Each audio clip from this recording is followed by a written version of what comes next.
So, good day. Explain ko naman yung activity namin in midterms, laboratory activity number 2 namin sa midterms, yung username and passwords. So, dito, itong system na 'to,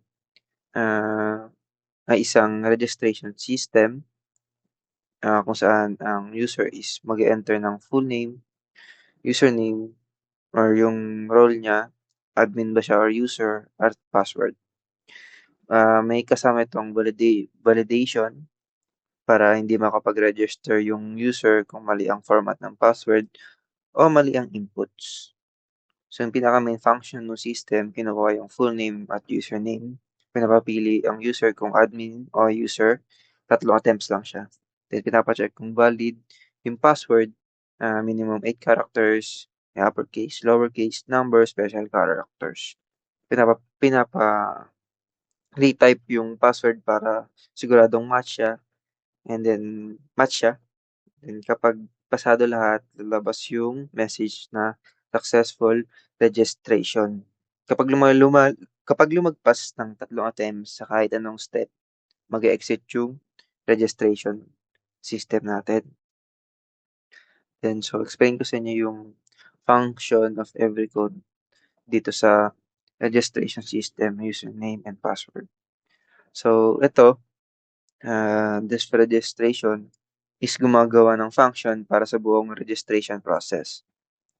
And then ito naman, itong tatlo na to is yung tatlong counters na para limitahan yung maling sagot. So may maximum lang siyang 3 attempts. Then itong full name, username is yung tumatanggap na yung basic information ng full name or username.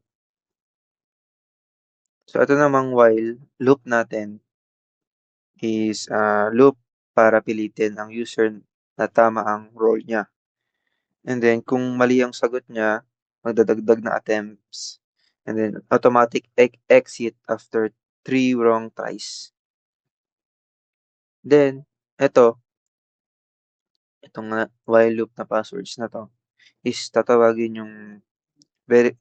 niya yung verify pass para i-check yung password quality kung ah, kung meron bang uppercase, lowercase, ganun. Then next, itong while loop naman na to, na confirmation attempts, is pinapa-retype para siguradong match yung confirmation attempts. So, kapag 3 na siya, is too many attempts na raw. Mag-exit na raw ng kusa. Then, itong print na to is final success message lang siya. Then, ito yung verify pass. Kung may uppercase ba siya, lowercase, may number ba siya, may special character ba siya. So, nakalist siya. Ito yung list na allowed na special characters. Chine-check mo siya. Chine-check ng system. Then, kung may kulang na isa, magpiprint ng reason at babalik as false. Then, yun lang siya. Ang username and password.